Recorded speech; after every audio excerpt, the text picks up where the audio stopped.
Oke, kita lanjut masih di bab 1, tapi di chapter 3, International Financial Markets. Ini lebih gampang banget. Gini, historia, sejarahnya dulu, itu kita nilai tukar tuh pertama gold. Gold itu apa? Ya emas. Tukar barang dengan emas. Atau emas sebagai nilai tukar. Dah, zaman semakin maju, ganti fixed rate. Fixed rate ini uang tetap uang dengan uang. Tapi nilai kursnya atau nilai tukarnya itu tetap paling gantinya tuh setiap hari gitu. Hari ini 1000, besok 1010, besok 998, nah begitu. Tapi tetap fixed rate-nya. Nah, kalau spot ini ada pasarnya. Nah, di sini kalau kita nengok spot, itu nilainya itu berubah-berubah terus. Berubah terus. Jadi kalau misalnya ada yang pernah trading forex, nah bisa lah tengok sendiri. Kalau memang berubah-ubah terus dia, cepat banget. Next, forward option future. Oke, ini saya jelaskan sedikit. Maksudnya apa? Let's have a pen. Oke, ini kan saya gambar sedikit ya. Ini waktu, time. Nah, kan spot rates ya. Ini ya, kan berubah-ubah nih. Ibaratnya gini lah ya. Oke. Oke. Nah, forward option future ini ibaratnya itu kita dikasih atau diperbolehkan untuk menentukan nilai untuk masa depan, nilai transaksi. Jadi ditentukan fixnya nilai sekarang. Jadi nilai kayak gini. Nah, tetap nggak berubah-ubah. Ada penjaminnya tuh pihak ketiga tuh biasanya, bank gitu. Ada aset, ada transaksi, ada jaminan, ada yang dikunci gitu. Nah, ketika kita sudah setuju dengan begini, dengan kondisi seperti ini, tapi spotnya di sini nih. Nah, spotnya tinggi ya, harganya tinggi nih di sini. Secara tidak langsung kita tetap pakai harga yang ini sehingga sehingga ya kita rugi, jadinya rugi ini ya, karena ada apresiasi nih. Oke, tapi kalau misalnya harganya di sini harga spotnya, ganti warna dulu, warna ink color hijau, hijau cuan. Nah, di sini, nah kan spotnya kan di sini, kita kunci di harganya di sini. Nah, tapi harganya sekarang di sini, berarti di sini kita ada gain. Logikanya gini kan, untung kemarin ku kunci. Coba nggak aku kunci, sekarang spotnya turun. Nggak nggak banyak ininya, lebih rugi. Nggak lebih rugi gitu. Karena gini untung. Nah, tapi ketika di sini, ketika spotnya naik, nanti pikirannya gini. Halah, coba aku nggak kunci, pasti bisa jual dengan harga yang lebih tinggi, jadi untungnya lebih banyak. Jadi gitu. Intinya spot tentang forward future option. Nah, and show, save, keep. Nah, begitulah terkait dengan forward option future. Nah, international financial market ini ada terbagi atas 4. Tapi singkatnya gini aja. Pertama, international money market. Yang kedua adalah international credit market.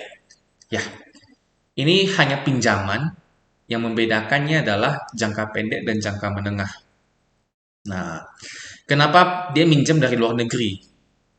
Satu, bunganya mungkin lebih rendah. Dan itu udah pasti. Kedua, mengharapkan keuntungan dari apresiasi nilai tukar. Nah, sehingga imbal hasilnya nanti di akhir diharapkan lebih tinggi dibandingkan pinjaman dalam negeri. Ngapain ribet-ribet pinjam luar negeri kan kalau misalnya untung ujung-ujungnya nggak lebih menguntungkan. Nah, begitu. Kedua, bond. Bond ini surat utang ya, bukan James Bond, tapi bond. Bond doang itu surat utang. Kenapa? Kenapa perusahaan itu menerbitkan bond? Sorry, kita balik. Kalau ini biasanya ke bank. Nah, ini banyak, bisa banyak. Bisa ke investor luar negeri, bisa ke bank juga, dan lain-lain gitu. Kenapa menerbitkan bond? Nah, kalau bond ini biasanya nominalnya udah gede. Nah, ketika nominal nominal udah gede, kalau dia terbitkan hanya di lokal, takutnya nggak terserap. Misalnya dia mau minjamnya 100 juta dolar. Mungkin kalau dia terbitkan di dalam negeri, terserapnya hanya bisa 40% atau 60%. Tapi kalau di luar negeri, dia bisa sampai oversubscribe atau kelebihan. Makanya di luar negeri itu lebih strong demand, lebih banyak kemungkinan terpenuhi lebih besar. Oke.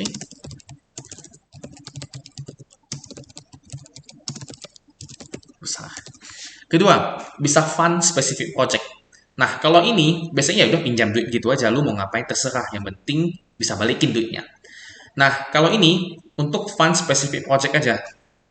Misalnya untuk project pembangunan jalan tol ABC dari sini sampai sini ya. Udah fundnya cuma untuk itu aja, untuk bangun jalan tol aja. Nah, nextnya adalah low interest dan exchange rate. Ya, udah pastilah orang cari pinjaman di luar negeri karena bunganya pasti lebih rendah dan memanfaatkan nilai tukar. Nah, kedua, yang terakhir empat, international stock markets. Ini maksudnya adalah perusahaan yang listed lebih dari satu negara. Contohnya apa? Gak usah jauh-jauh, di Indonesia ada TLKM atau Telkom, Telkom Indonesia. Sorry. Kalian cari aja, Telkom itu listed di Indonesia dan di Amerika. Listed di Indonesia dengan kode TLKM, kemudian dan di Amerika dengan kode TLK kalau nggak salah. Kemudian ada lagi, kalau pernah dengar Goto, Gojek, Tokopedia ya. Nah, ini kan listed di Indonesia. Indonesia ya. Tapi dia bilang, ini dari manajemen juga bilang, dia akan mencoba listed di Amerika.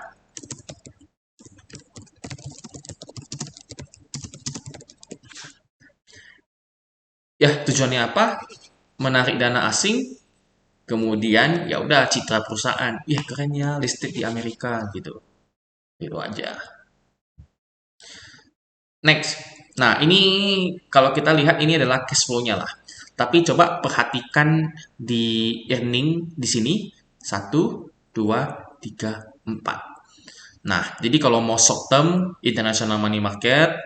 Kalau mau medium term, ya ini international credit. Kalau mau long term, stock atau bond ya. Nah, tujuannya apa? Ini ada panah ke bawah ya. Panahnya gini. Shoot ini ya. Nah, dari MNC ke foreign melalui international money market yang pendanaan. Kemudian kalau pendanaan ini untung, nah, dapat atau investasi, nah, kembalinya adalah gain untuk perusahaannya sendiri gitu. Gampang banget. Intinya begitu aja. Tujuannya adalah ya seperti tadi. Kalau pendanaan dilakukan internasional, tentu tujuannya adalah mencari pinjaman dengan bunga yang lebih murah. Ketika pinjaman dengan bunga yang lebih murah, berarti modal kerja berkurang, keuntungan bisa lebih tinggi. Nah, ketika keuntungan lebih tinggi, uang banyak, investor akan senang. Nilai perusahaan akan naik. Nah, begitu aja. Itu untuk di chapter 3 terkait International Financial Market.